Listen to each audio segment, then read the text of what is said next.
Hi guys, today we will talk about how can you fix that problem you have on your BeReal app. So all you have to do to fix it on your app, so you just go down here, you click here on settings down here, so then it's going to take you here in this list.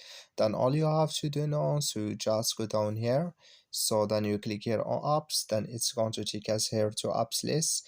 Then all you have to do now, so you just go down here, so and you looking for BeReal, you click on it here like this, then it's going to take you here to next step.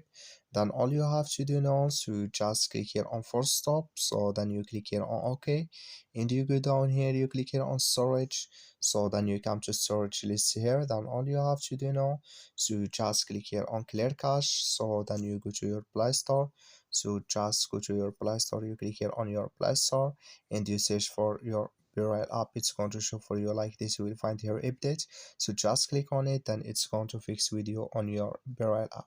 So that's all you have to do. Thank you for watching. Don't forget to support us by liking, subscribe.